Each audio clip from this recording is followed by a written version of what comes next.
होगी आप, मैं तुम्हारे लिए महल तैयार करवा रहा हूँ। महाराज महल क्या था, एक झोपड़ी बनवा दी और कहा इस झोपड़ी में रहना, खेतों पर काम करना और मेरे महलों के काग बढ़ाते रहना। उसी टूटी सी झोपड़ी में महाराज चाकी रखवा दी।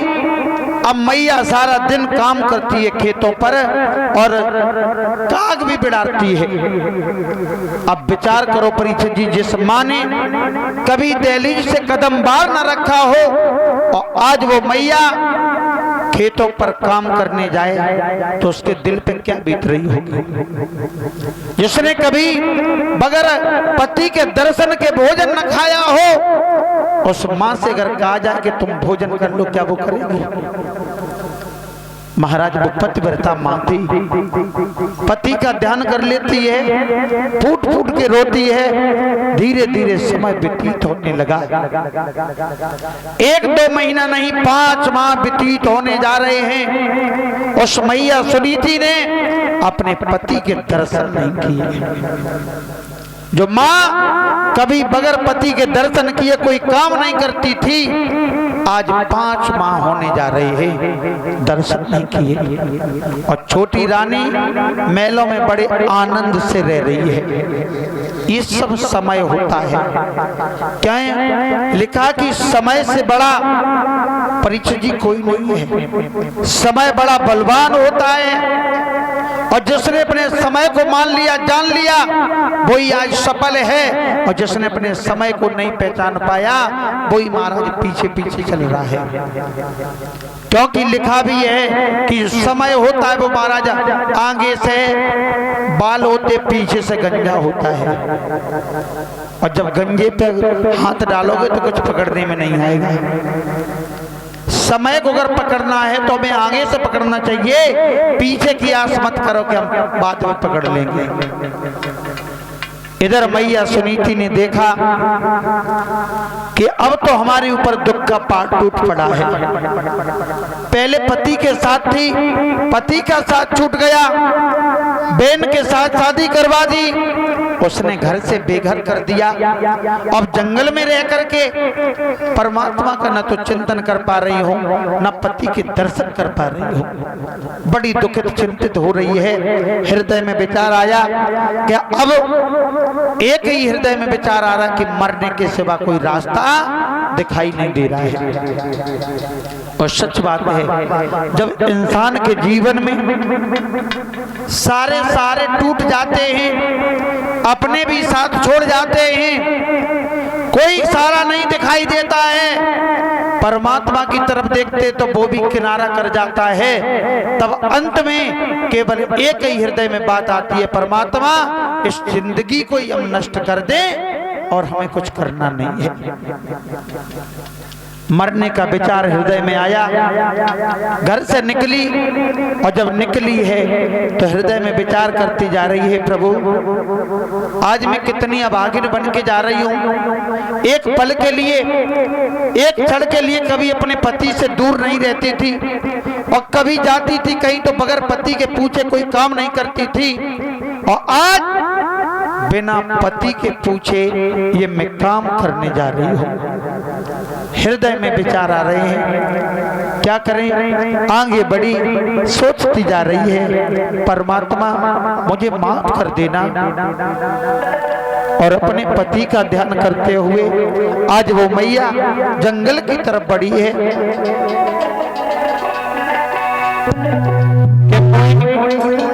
याद बलम तेरी आई है, मैं तो जाए रही हूँ।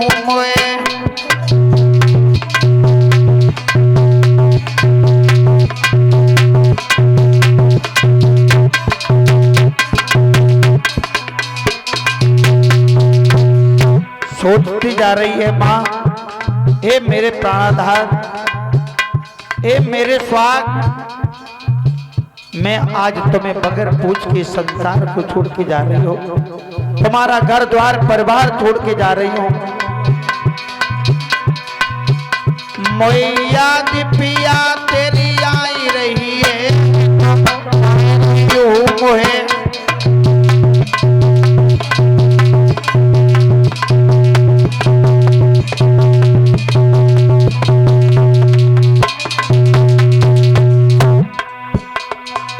अगलो जन्म जब पिया में धरूंगी,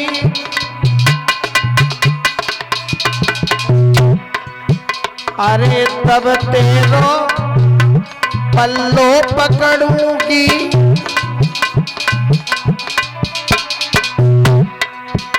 जय गम में प्राण हूँ मैं तो जानी हूँ, मोई याद कंठ तेरी आई रही है, मैं तो जाए रही हूँ।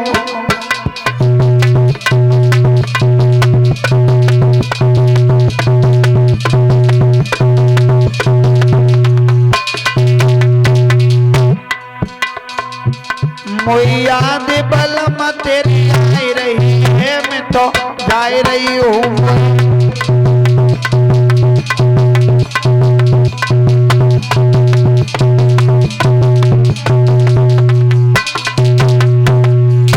आज अपने पति के चरणों का ध्यान करके वो मैया सुनीति जंगल की तरफ बढ़ती चली जा रही है। घोर अंधेरी रात है और जैसे ही जंगल में प्रवेश किया, इधर ब्रह्मापुत्र देव ऋषि नारद बाबा ने देख लिया।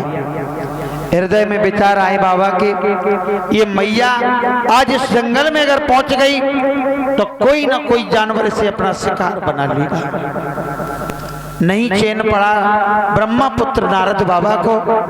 भाग खड़े हुए, जिस रास्ते से मैया सुनीति जा रही थी उसी रास्ते पे आगे से आना शुरू हो गए। आगे बढ़कर के महाराज नारद बाबा ने आवाज लगाई, कौन है इस घोर अंधेरी रात में और वन की तरफ बढ़ी चली जा रही हो, कौन है? मैया सुनीत खड़ी हो गई। नारद बाबा पास में पहुंचे, कहां जा रही हो? मैया बोली, बाबा मैं मरने जा रही हूँ। कहां से आई हो? तुम्हारे पति का क्या नाम है? बोली, महाराज मैं अयोध्या से आई हूँ, मेरे पति उत्तानपाद हैं। और जब उत्तानपाद का नाम सुना है तो नारद बाबा कहने लगे, फिर तुम इस घोर अंधेरी रात में कोई भी तुम्हारे साथ नहीं है और मरना क्यों चाहती हो? तो मैया सुनीति हाथ जोड़ के बोली, बाबा आप तो हर बात जानते हो। एक दुखियारी माँ घोर अंधेरी रात में और एक जंगल में भला क्या करने आ सकती है? जब उसके पास कष्टों के सिवा कुछ दिखाई नहीं दे रहा है तो मरने के सिवा भी हमारे पास कोई रास्ता नहीं है, इसलिए मैं इस वन में मरने के लिए आई हूँ।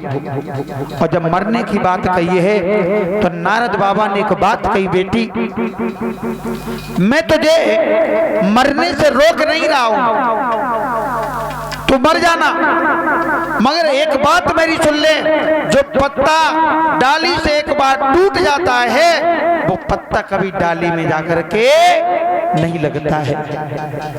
अगर आज तू अपने प्राणों को दे देगी तो क्या तेरे पति को सुख मिलेगा? क्या तेरे मरने से तेरी सौत को आनंद आएगा? या तेरे मरने से तेरे घर में संतान आ जाएगी? बोली, नहीं प्रभु, तो फिर काहे को ऐसी बातें कर रही है? अरे परमात्मा की कृपा होगी तो तेरे घर में पुत्र की प्राप्ति जरूर होगी। और नारद बाबा ने मैया सुनीति से एक बात पूछी, बेटी के बरसा थोड़ी भई और के कहूं गयो किसान। हे बेटी मैं जो पूछ रहा हूं वो जवाब देना। के बरसा थोड़ी भई और के कहूं गयो किसान। एक ही खेत बंजर पड़ो काल की भगवान।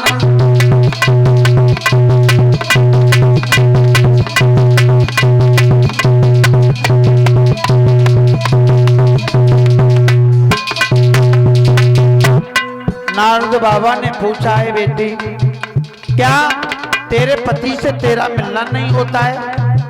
मैया बोली, बाबा ऐसी कोई बात नहीं है। नारद बोले, फिर क्या बात है? मैया बोली, सुनो बाबा जी, ए ना बरसा थोड़ी भाई ना कहूँ गयो किसान, ए ना बरसा थोड़ी भाई और ना कहूँ गयो किसान। एक खेत बीज ओढ़त नहीं सुनियो संत सुजान,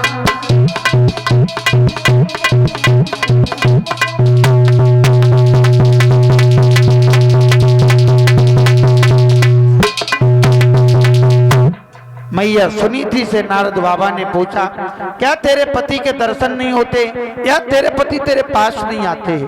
मैया बोली, बाबा ऐसा कुछ नहीं है, मेरे पति भी हमसे बोलते थे, पास भी आते थे, मगर मेरी कोख पे पत्थर पड़ गया है जो मैं किसी संतान को जन्म नहीं दे पाई।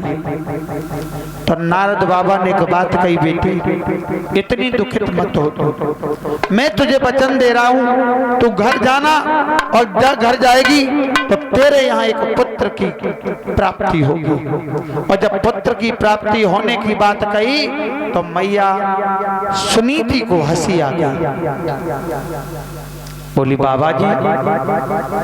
नारद बोले, अब क्या हुआ? बोले, बाबा जी आप तो ये कह रहे हैं कि मेरे यहाँ पुत्र आ जाएगा, और पुत्र वाला आएगा तो आएगा कैसे? बोले, क्यों? बोले, आज 5 महीने व्यतीत हो चुके हैं, मैंने अपने पति के दर्शन नहीं किए हैं, जब से मेरे घर में मेरी छोटी बहन आई है तब से, और तुम कह रहे हो कि पुत्र हो जाएगा। बगैर पति के एक पत्नी भरा कैसे संतान उत्पन्न कर सकती है? तुम बिल्कुल झूठ बोल रहे हो। तो नारद बाबा बोले, बेटी संतों की बात पे विश्वास करो, मैं तुझे वचन दे रहा हूं कि तेरे यहाँ पुत्र जरूर आएगा। भगवान भी कहते हैं कि मोर वचन से पड़ जाए फीका और संत वचन पत्थर की। एक बार मेरा वचन झूठा जा सकता है,